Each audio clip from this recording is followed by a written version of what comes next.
আরে হলোটা কি? এটা আবার কোন ধরনের ব্যাপার স্যাপার ঘটলো? আরে আমাদের গ্রামে 2টো দিন ধরে দেখছি সূর্য ডুবছে না, অন্যদিকে তোমাদের গ্রামে 2টো দিন ধরে সূর্য উঠছে না। আর বলো না, আমার মা হলো রাতকানা মানুষ, সে রাতে চোখে দেখতে পায় না।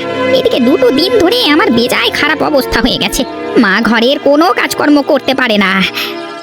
এটা কিভাবে কি ঘটলো বলো তো? এমন ধরনের ঘটনা আমি আগে কোনো দিন দেখিনি। এমনটা কখনো হয়? আমাদের গ্রামে দিন আর তোমাদের গ্রামের রাত। দেখি তোমাদের গ্রামে একটু যাব, 2 দিন ধরে সূর্যের মুখ দেখতে পাই না। আরে আরে আরে হলোটা কি? তুই আবার দিনে দুপুরে এভাবে আচার খাচ্ছিস কেন? কি হয়েছে? কি হয়েছে সেটাই তো বুঝতে পারছি না। আমি তোমাদের গ্রামে প্রবেশ করতে পারছি না তো, কেমন যেন এই মাঝখানে একটা বাধার মতো মনে হলো। এটা আবার কেমন কথা? তাহলে কি আমরা এক গ্রামের মানুষ অন্য গ্রামে প্রবেশ করতে পারবো না? মনে তো হয় না, মনে হচ্ছে 2 গ্রামের মাঝে অদৃশ্য একটা কাঁচের দেওয়াল তৈরি করে দেওয়া হয়েছে। কি যে করবো, মাথায় কোনো কাজ করছে না। যা যা যা, তুই বাড়িতে যা, আমিও দেখি কি করা যায়। কোনো উপায় খুঁজে পেলে আমাকে বলিস। ওমা, এত ভালো লাগছে না, রাত হচ্ছে না কেন? এত বড় দিন আমি কোনো দিন দেখিনি, আমি ঘুমাতেও পাচ্ছি না। ঘুমোতে পারছিস না মানে? যা ঘরে গিয়ে ঘুমিয়ে থাক। না ঘুমানোর কি আছে এখানে? আমরা কি ঘুমাচ্ছি না? তোর রাত ছাড়া ঘুমাতে কি মজা লাগে নাকি? রাত ছাড়া ঘুমাতে গেলে মনে হয় দিনেই ঘুমিয়ে আছি। এত আলো সহ্য হয় না, এমন হলো কেন মা? কি জানি কার নজর পড়েছে আমাদের গ্রামের উপরে, হয়তো কোনো অভিশাপ লেগেছে। শুনেছি আমাদের পাশের গ্রামে নাকি 2 দিন ধরে রাত। 2 দিন ধরে রাত মানে? তাহলে তো খুব মজা। আমি দিনে এখানে থাকবো আর রাতে গিয়ে ও গ্রামে ঘুমিয়ে থাকবো। হ্যাঁ হয়েছে, তুমি যে কিভাবে ঘুমোবে সেটা জানা নেই। 2 গ্রামের মধ্যে এক অদৃশ্য দেওয়াল রয়েছে। ওই দেওয়াল পেরিয়ে এই গ্রামের মানুষ অন্য গ্রামে বা অন্য গ্রামের মানুষ এই গ্রামে প্রবেশ করতে পারছে না। তাহলে কি হবে মা? আমাদের গ্রামে আর কখনোই কি রাত আসবে না? আমাদের গ্রামটা এমন হয়ে গেল কেন? যদি রাত না হয় তাহলে সূর্যের তাপে আমাদের সম্পূর্ণ গ্রাম ধ্বংস হয়ে যাবে। জানি না রে বাপ, আমাদের কপালে যে কি আছে কে জানে। তবে উপরওয়ালা যা করেন আমাদের ভালোর জন্যই করেন। এদিকে আমার একটুও ভালো লাগছে না, আমি ঘুমাতে পারছি না। 2 দিন ধরে আমার মাথা চক্কর দিচ্ছে, শরীরটা মনে হচ্ছে অসুস্থ হয়ে চলেছে। এই যা তো এখান থেকে ঢং করিস না। এমনিতে আছে এক যন্ত্রণায়, তা অন্যদিকে একের পর এক যন্ত্রণা দিয়েই চলেছে আমাকে। আরেঞ্জ, ও আরেঞ্জ, ওই গেলি তুই? এদিকে আয়, আমাকে একটু বাইরে নিয়ে যা। আমি যে কিছুই দেখতে পাচ্ছি না। আর কত ডাকাডাকি করবে বলো তোমা? তোমার যন্ত্রণায় আমি তো এবার দেখছি শেষ হয়ে যাব। 2টো দিন ধরে তুমি আমাকে একটু শান্তি দিচ্ছ না। বেলা হয়ে গেছি বলে এখন বোঝা হয়ে গেছি, তাই না? যখন আমি সুস্থ ছিলাম তখন তো তোকে লালন পালন করে বড় করেছি, এখন আমাকে বোঝা ভাবছিস? এই তোমার এক কথা, সারা দিন রাত শুধু এই এক কথাই বলো। তুমি চোখে দেখতে পাও না, তুমি চুপচাপ বসে থাকো। তোমার এই এত বাইরে বের হওয়ার কি দরকার? দেখতেই তো পাচ্ছ গ্রাম একটা ঝামেলার মধ্যে আছে।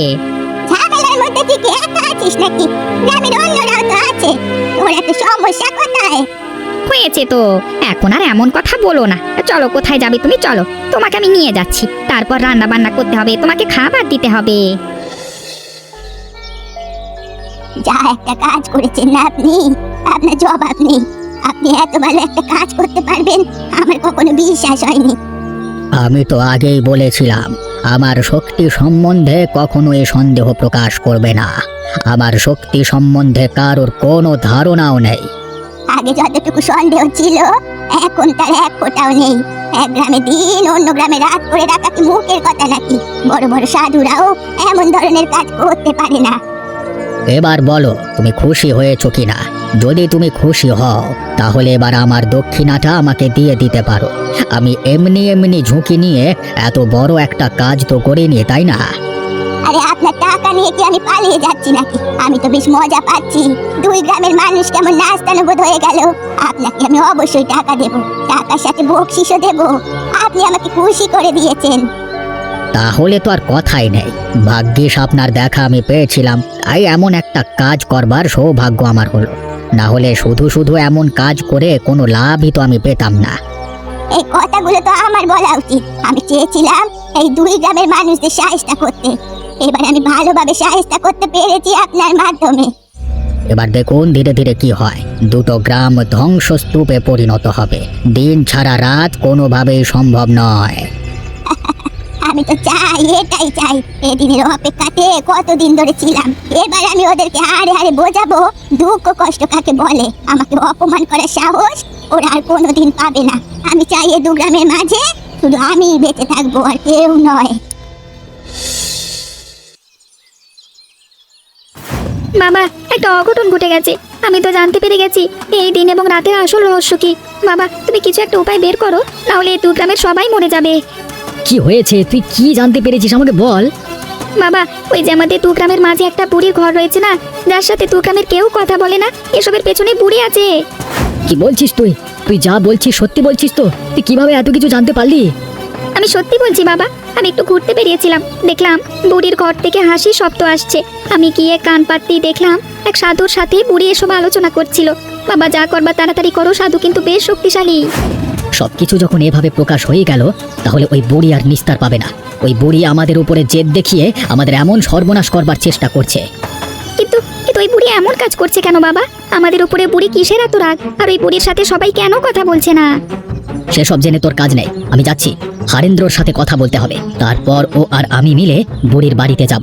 বুড়িকে বোঝানোর চেষ্টা করব, না হলে আর কোনো উপায় খুঁজে পাওয়া যাবে না।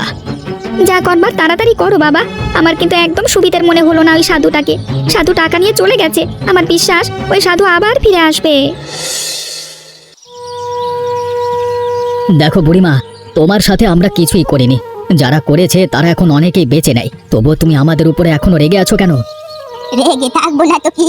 তোরা আমার কোনো কাজে লাগিস? আমি এখানে একা একা থাকি, আমার কত সাহায্যের প্রয়োজন হয়, কেউ আমার সাথে দুদণ্ড কথা পর্যন্ত বলে না। কথা বলো না, কারণ তুমি রাগারাগি করো। গ্রামের মানুষজন তোমাকে ভয় পায়, সেই কারণে তোমার এদিকটায় কেউ আসেও না। তাই বলে তুমি আমাদের গ্রামের এমন ক্ষতি করবে? এমন ক্ষতি করবে মানে? আমি আবার কি ক্ষতি করলাম? আমি গ্রামের কোনো ক্ষতি করিনি। ক্ষতি তুমি করেছো কিনা করনি তা আমরা ভালোভাবে জানি। আমরা সমস্ত সত্যিটা জেনে গেছি, দয়া করে তুমি আর অস্বীকার করো না। তোরা কিন্তু আবারও আমাকে অপমান করছিস, আবারও মিথ্যে বদনাম দিচ্ছিস আমাকে। আমি বলছি এর ফল কিন্তু ভালো হবে না। আমি একবার সমস্ত কিছু মেনে নিয়েছি, আর একবার যে মেনে নেব এমনটা ভাবিস না।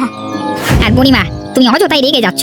আমরা তো তোমার সাথে এখানে তর্ক করতে আসিনি, তোমার সাথে নিশ্চিন্তে দুটো কথা বলতে এসেছি। দেখো তো গ্রামের অবস্থা, একটি গ্রামে সূর্য উঠছে না, আরেকটি গ্রামে সূর্য ডুবছে না। এমন ধরনের কাহিনী আগে কখনো কেউ দেখেছে? আশ্চর্য, তোরা বারবার একই কথা কেন বলছিস? কি হয়েছে না হয়েছে সে তো আমি দেখতেই পাচ্ছি। আমাকে বলবার কি আছে? আমি এসবের সাথে জড়িত নই। তোরা এখান থেকে চলে যা, চলে যা বলছি। আমাকে একাই থাকতে দে। তুমি একা থাকবে কেন? তোমাকে সবাই ভয় পায় বলে, তোমার সাথে কথা বলে না বলে? তা বলে তুমি যে আমাদের গ্রামের বাইরের লোক তা তো নও। আমি আর একটা কথাও শুনতে চাই না। যাবি তোরা এখান থেকে, যাবি? নাহলে এই লাঠি দেখেছিস? এই লাঠি দিয়ে পিটিয়ে তবে তোদেরকে বিদায় করবো।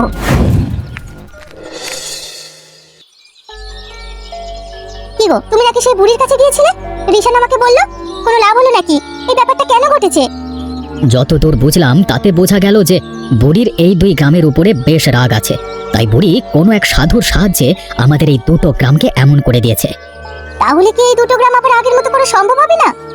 মনে তো হলো না। আমি আর হারেন্দ্র মিলে বুড়িকে অনেক বোঝানোর চেষ্টা করেছি, তবে বুড়ি শুনতে নারাজ। তিনি কোনোভাবেই আমাদের কথা বুঝতে চাইছে না। এ কি বলছো তুমি? আমার তো ভয় লাগছে। যদি এমন চলতে থাকে তাহলে তো গ্রামের কেউ বেঁচে থাকবে না। তোমরা কেউ কোনো চিন্তা করো না, দেখবে আমি সব কিছু ঠিক করে দিয়েছি। শোনো ছেলের কথা, আমরা নিজেরাই ঠিক করতে পারছি না। আমাদেরকে বুড়ি লাঠি দিয়ে তাড়া করেছে, ও নাকি এসব ঠিক করবে। তুমিও না ছেলেটার কথা ধরে নিয়েছো।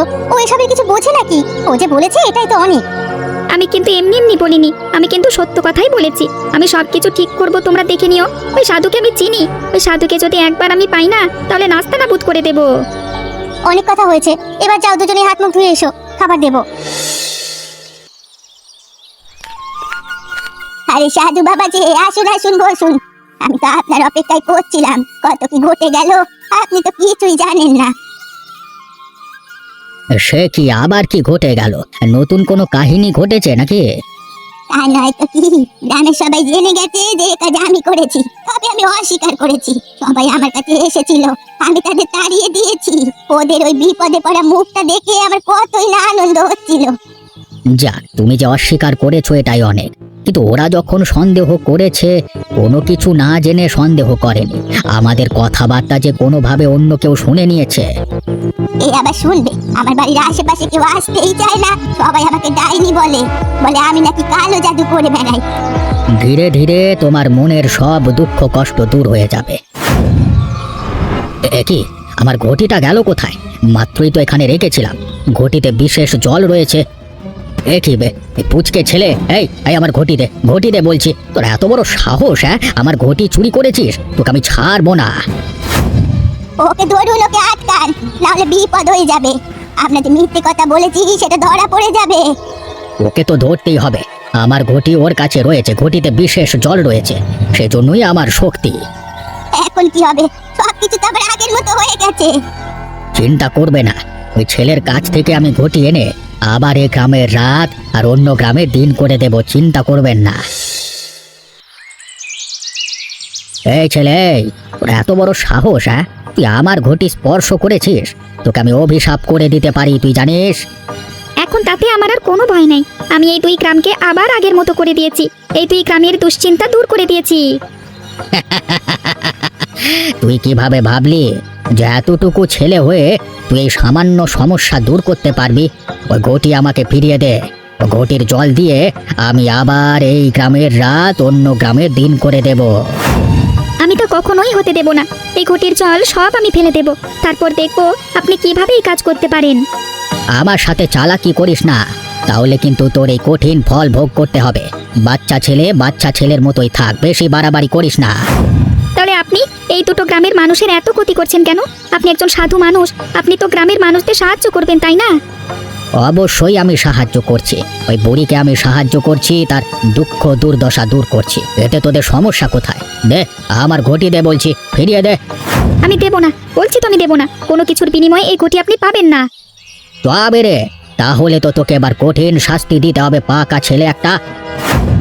ছেড়ে দেন, ছেড়ে দেন বলছি। আমার বাবা যদি জানতে পারে না, তাহলে আপনাকে গ্রাম ছাড়া করবে, আর কখনোই গ্রামে ঢুকতে পারবেন না। আগে তুই আমার হাত থেকে বেঁচে দেখা তো। যখন ভালোভাবে বলেছিলাম তখন তো কানে ঢোকেনি। তোকে আমি অবশ্যই শেষ করে ফেলবো। আমার সাথে পাকামি করতে এসেছিলিস, তাই না? বুড়িমা, বুড়িমা, আমাদেরকে বাঁচান, আমাদেরকে একটু সাহায্য করুন বুড়িমা, আমরা আপনার কাছে হাত জোড় করছি। কি হলো কি? আবার কোনো অঘটন ঘটিয়ে এসেছিস? আমি কোনো সাহায্য করতে পারবো না। আমি সাহায্য করার মানুষ নই। তোরা তো আমাকে ডাইনি বলিস, আমি কালো জাদু করে বেড়াই। কালো জাদু করলে কারো সাহায্য করবো কিভাবে? দয়া করুন বুড়িমা, আমরা আমাদের ছেলেটাকে খুঁজে পাচ্ছি না, কোথায় গেছে আমরা কিচ্ছু জানি না। আপনি একটু খুঁজে দেওয়ার চেষ্টা করুন, আমি জানি আপনি জানেন। এখন খুব কষ্ট হচ্ছে, তাই না? কিন্তু সেদিন যখন আমি গ্রামে সবার কাছে সাহায্য চেয়েছিলাম আমার ছেলেটার জন্য, তখন তোরা কোথায় ছিলি? তখন তো আমাকে কেউ তোরা সাহায্য করতে এগিয়ে আসিসনি। কেন? আমি গরিব বলে? সে কি কথা বলছেন আপনি?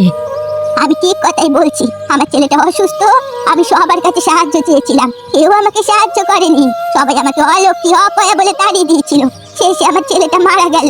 আমি কি কম দুঃখ পেয়েছিলাম? সেসবই তো কিছুই আমরা জানি না। আপনি শুধু শুধু আমাদের উপরে এমন জেদ দেখাচ্ছেন। দয়া করে বলে দিন আমার ছেলেটা কোথায়, আমি আমার ছেলেটাকে ছাড়া বাঁচবো না। বাঁচবি, অবশ্যই বাঁচবি, তোরা সবাই বাঁচবি। শুধুমাত্র বুকের ভিতরে তীব্র যন্ত্রণা নিয়ে বেঁচে থাকবি, যেমন আমি এতকাল ধরে বেঁচে আছি আমার ছেলের স্মৃতিগুলো আঁকড়ে ধরে। আপনি কি মানুষ? একটা ছোট বাচ্চাকে পাওয়া যাচ্ছে না, কোনো অঘটন ঘটে গেলে আপনার ছেলেটার কথা তো একটু মাথায় আনতে পারেন। ওসব আমি পরোয়া করি না। যা, তোদের কপালে যা আছে তাই হবে। আমি কোনো সাহায্য করতে পারবো না, মানে পারবো না। তোরা যা এখান থেকে। হায় হায় রে, আমার কি সর্বনাশ হলো! আমার বাচ্চা, আমার সন্তান, নিশ্চয়ই এটা ওদের কাজ। রিশান, ওঠ বাবা, ওঠ। ওগো, এখন আমার কি হবে? আমার কোলের মালিক, আমার মালিক চলে গেছে, আমাকে ছেড়ে চলে গেছে। রিশান, তুই তুই আমাকে ছেড়ে চলে যেতে পারিস না বাবা, তুই আমাকে ছেড়ে চলে যেতে পারিস না। কথা বল বাবা, কথা বল। আমি তোকে আর বকাবকি করবো না, কখনো বকাবকি করবো না। তুই যা বলবি তাই হবে, আমাদের একটু কথা শোন। যারা আমার কোল থেকে আমার সন্তানকে কেড়ে নিয়েছে, উপরওয়ালা তাদের বিচার করবে।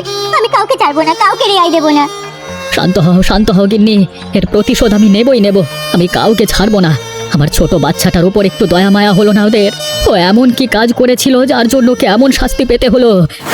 ও ছোট মানুষ, ওকে এসবে কিছু বোঝে? ওরা কিভাবে পারলো বলো?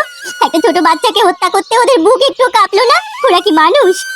আমি আমার এই ছেলের শরীর স্পর্শ করে বলছি, যারা ওরা এমন হাল করেছে তাদের আমি কোনোভাবেই ক্ষমা করব না, তাদের শাস্তি পেতেই হবে। ভাই এখনো ছোট, সমস্ত কিছুর ব্যবস্থা করতে হবে। রিশানকে নিয়ে বাড়ির দিকে চলো। এ বুড়ি, এবার তুমি খুশি হয়েছো তো?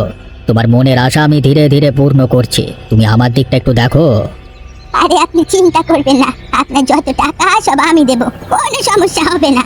আপনি শুধু এভাবে আমার কাজ করে যান। আমি এত খুশি এর আগে কখনো হয়নি। তুমি যদি চাও তাহলে আমি তোমাকে আরো খুশি করতে পারি।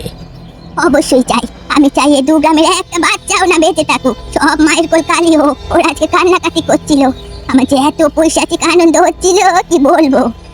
বেশ তো, তাহলে তুমি টাকার জোগাড় করো। আমি একে একে এই 2 গ্রামের সমস্ত ছেলেপুলেদের মেরে ফেলছি।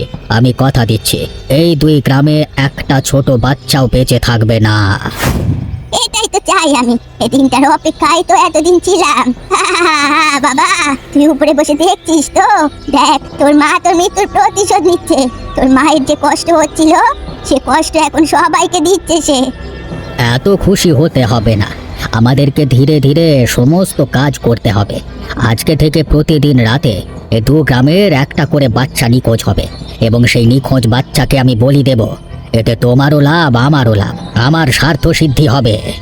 কোনো সমস্যা নেই, আপনাকে আমি সাহায্য করব প্রতিদিন একটা করে বাচ্চা ধরে দেওয়ার জন্য। প্রয়োজনে আমি ধরে নিয়ে যাব আপনার কাছে। সবাই বলে আমি নাকি ডাইনি, এবার আমি আমার ডাইনির রূপ এদের দেখাবো। তাহলে তো হলোই, তাহলে আমি বলির সমস্ত ব্যবস্থা করছি। প্রতিদিন একটা করে বাচ্চাকে হত্যা করতে হবে, তাহলে আমি আরো আরো শক্তিশালী হয়ে যাব। না না, এভাবে চলতে দেওয়া যায় না। আমি আমার ছেলেকে হারিয়ে ফেলেছি, আমি চাই না গ্রামের অন্য কারোর সন্তান এভাবে হারিয়ে যাক। সন্তান হারানোর যে কি কষ্ট সেটা আমি ভালোভাবেই বুঝতে পারি। কিন্তু এখন আমরা কি করব দাদা? ও সাধু যে বেশ শক্তিশালী, ওর সাথে আমরা কোনোভাবেই পেরে উঠবো না। সাধুকে পরে দেখে নেব, আগে ওই ডাইনি বুড়ির একটা ব্যবস্থা করতে হবে। ওর মাথায় সমস্যা, ছেলেকে হারিয়ে পাগল হয়ে গেছে। কিন্তু ওই বুড়িকে তো আমরা মেরে ফেলতে পারি না, তাই না? অবশ্যই পারি। আমার ছোট বাচ্চাকে যখন ওরা রেহাই দিল না, এবং গ্রামের সকল বাচ্চাদের যখন ওদের মারতে এত ইচ্ছে করছে, তখন এই বিকৃত মস্তিষ্কের ডাইনি বুড়িকে আমিও মেরে ফেলতে পারি। তুমি তাহলে তাই করো। আমরা আমাদের ছেলের শরীর স্পর্শ করে কথা দিয়েছি, যারা ওর এই হাল করেছে তাদের উপযুক্ত শাস্তি দেব। ওই ডাইনি বুড়ির ইচ্ছে ভালো উপযুক্ত শাস্তি আমি আর দেখছি না। আমি সিদ্ধান্ত নিয়েছি বুড়িকে জানে মেরে ফেলবো। ওর অন্য কোনো শাস্তি হতে পারে না। ও যদি বেঁচে থাকেও কোনো দিন শোধরাবে না। ওর মস্তিষ্ক পুরোটাই বিকৃত হয়ে গেছে।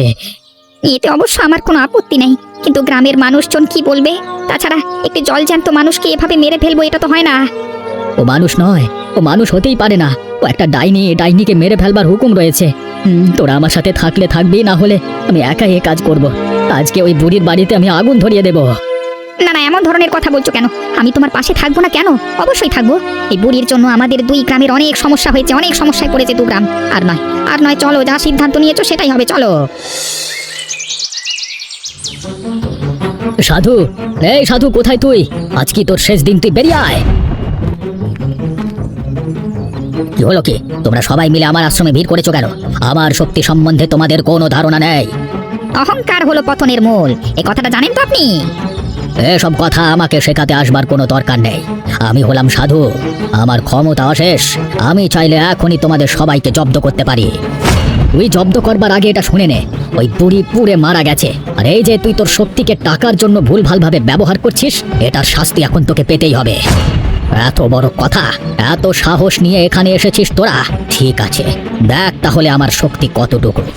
এই যে ঘটি দেখছিস, এই ঘটির জন্যই তো তোর ছেলে মারা গেল। এ ঘটিতে এমন শক্তি আছে যে শক্তি দিয়ে তোদের সবাইকে আমি এখন শায়েস্তা করব। তাই নাকি? দাঁড়া, দেখাচ্ছি মজা। হায় হায় হায়, তোরা কি করলি এসব? আমার ঘটির জল তো সব পড়ে গেছে। এ ঘটির জলে তো আমার যত শক্তি, এখন আমার কি হবে? এখন যা হওয়ার তা অবশ্যই হবে। অবশেষে আমাদের গ্রামের ওপর থেকে কুদৃষ্টি চলে গেল। আর কখনোই আমাদের গ্রামের উপরে কোনো বিপদ ঘনিয়ে আসবে না। হ্যাঁ, সবাই মিলে মোকাবেলা করব আসলে। গ্রাম তো অবশেষে ঠিকঠাক হলো। মাঝখান থেকে আমার ছেলেটাকে হারিয়ে ফেললাম। আমার ছেলেটা নিজের জীবন দিয়ে এই গ্রামকে সমস্যা মুক্ত করে দিয়ে গেল। তবে এখন থেকে এটাও নজরে রাখতে হবে যেন ওই বুড়ির ছেলের মতো আর কোনো ছেলে অসুখে পড়ে সাহায্য না পেয়ে মারা যায়। তাহলে প্রতিটা ঘরে এমন ডাইনির জন্ম হবে। গিন্নি একদম ঠিক কথা বলেছে। আমরা সবাই সবার খেয়াল রাখবো। এ 2 গ্রাম এবার থেকে আর আলাদা থাকবে না, একে অপরের সাহায্য সব সময় করবে। এটাই যেন হয়। আর আমি অনুরোধ করব, আমার ছেলের জন্য সবাই প্রার্থনা করুক। সবাই আমার ছেলেটাকে মনে রাখুক, সুখে শান্তিতে বসবাস করুক। এমনই মজার মজার গল্প দেখতে আমাদের চ্যানেলটিকে সাবস্ক্রাইব করতে ভুলবেন না।